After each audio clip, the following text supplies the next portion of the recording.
It is 8 o'clock on November the 20th. We have a lot to talk about today. It's been a pretty exciting week. So let's start with number one, the election. The election's over with. Now we're looking for a smooth transition.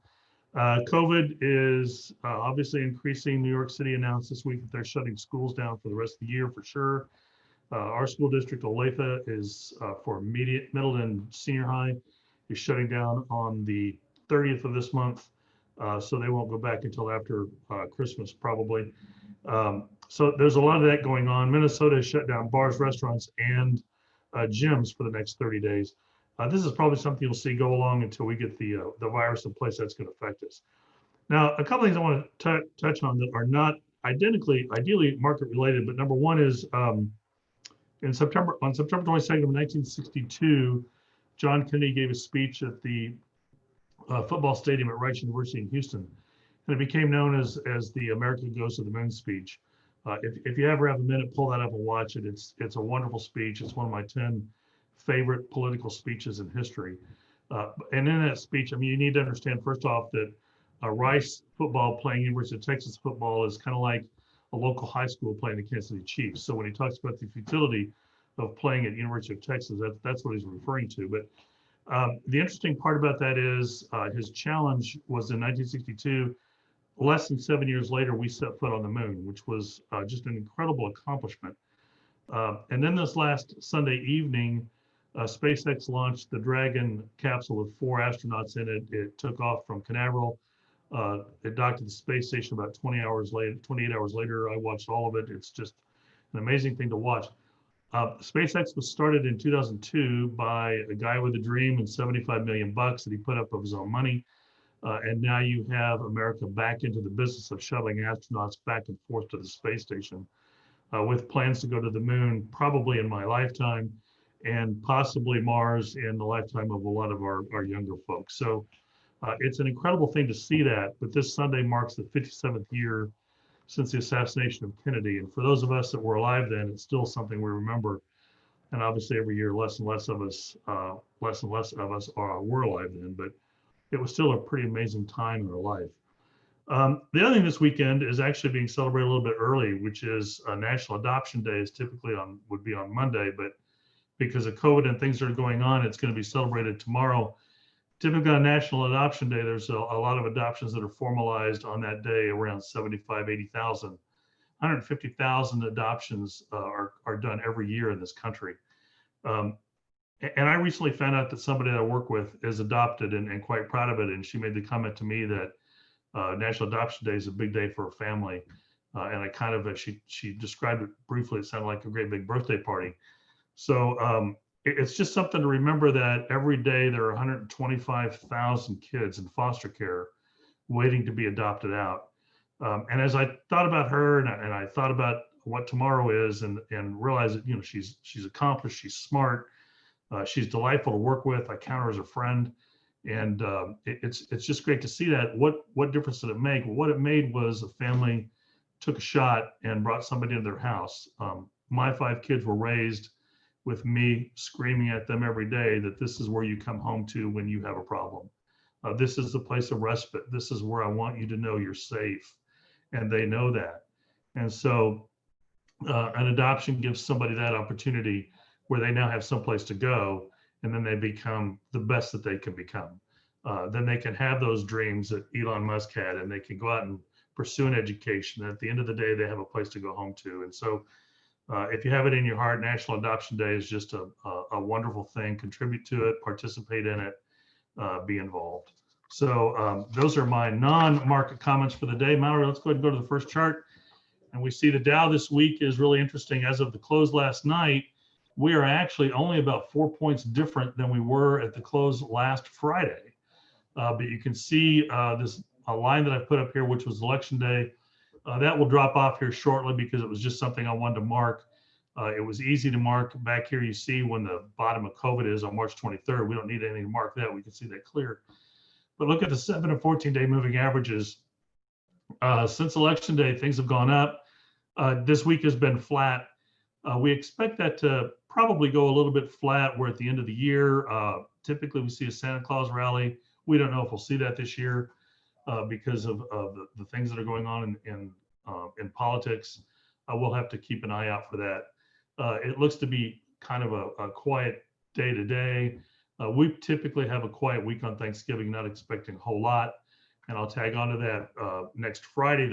Thursday, obviously, the market's closed. Next Friday, it's a partial day. The market's open at 8:30 Central, and they close at noon. So this is our chart. You can see our moving averages where we're going. And let's go to the next one, Mallory. And this is world markets. Look at that column on the far right, and you can see the green bars and the red bar actually refers to how we did this week. So we only had one, which is the FTSE, which is Great Britain, that went down this week. Everybody else eked out gains, and those are gains that actually, when you see the 0.44 and the 0.25, those look really small, but when you start multiplying those times, 50 weeks or 52 weeks a year, you've got a nice, decent annualized return. The far right column is our 2020 year to date, and you can see that we still have the United States is still ahead as far as our major indices by a significant number. NASDAQ, and I want to touch on that for a second. NASDAQ has had an incredible growth period, and the thing to watch for now as we come out of this recession, which we will, how does our economy change and how do we adapt? And we don't want to, obviously, we're not going through another dot-com bubble, but companies will change. And so statistically, NASDAQ is not favored to repeat what it's done this year, statistically. So we'll have to see how that carries out. But then you can see the S&P 500, which is my most typical benchmark, is up 10.7% for the year. So when you stand back and you look at the whole year, COVID and politics, everything that's involved, you still have what's turning out to be a pretty average year. Not a big deal. We had a lot of trees fall down in the forest, but when you step back and look at it, it's been pretty decent. Next one, Mallory. This is our sector models, how we're doing, and I chose to highlight the best sector in green and the worst sector in red. So because a lot of people call and they're looking for patterns, there really isn't a pattern. What we do think going forward, based on the new administration and where we're going to head, obviously gas utility, I'm not sure they could get much lower, $40 in the area for oil. We did see some activity this week on, you have what's called ultra deep oil rigs, and there's a couple companies that build those and then lease them out to companies like British Petroleum and Shell. And right now we're looking at those because they're vacant right now. You've got a lot of oil sitting in the Gulf, basically being stored. Eventually this will all come out, and we'll have to take a look at that. Some impact on that will be when people start to travel again, and you'll also see an impact when the airlines start picking up what they're doing. But right now it is the worst sector. We're keeping an eye on it. Telecom is the biggest sector for the year. That makes absolute sense because we haven't been traveling. You've got a lot of people doing anything. We have companies we use to do these videos. So you have a lot going on there. What we think might be an area that we're going to pay a little bit more attention to is consumer goods, consumer services. And you can see how those have done this year. That will probably continue. Next, Mallory, please. This is an interesting chart, which is showing me the unemployment rate, unemployment filing, and you can see that keeps dipping down. And I'm sorry, this is the VIX chart. This is our volatilities index. So back here on March 23rd, you see that peak way up high, and this was the one I tried to show last week, and we weren't able to download it. And that volatility continues to decline. That's important. When that volatility goes up, you typically see the market start fluctuating quite a bit. And so we had the volatility in March. People were panicking, a lot was going on, and it's starting to work its way back down. It'll be great to see it back down to 10 again. We saw it spike at about 40, late October. But the moving average, the 7-day to 14-day moving average, continued to pull down. So it's nice to see that, and we'll keep our eye on that. And that judges kind of how the market goes. This is our U.S. unemployment filings. We had a bit of an uptick this week. It wasn't much. It wasn't much enough to pull the moving average up any. It was a little bump. Now we'll have to see what happens when this is announced. It'll be announced next Friday instead of next Thursday. and see where we go. But long term, we're still looking at a decline. Unemployment is 6.9%. And again, I think we're headed back down to 5% or below in 2021. We'll get there. Housing starts. If you've been watching this for a while, you know that I've preached 1.2 million housing starts is a nice, solid, healthy number.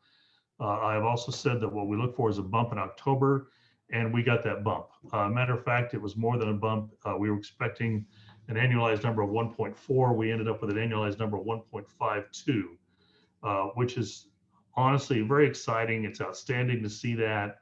I said last week that as housing starts go, so drives financials, so drives consumer durables.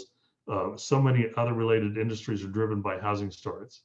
Right now, a listing on a house averages 21 days, which is incredibly short. So this is a very bright spot in the economy.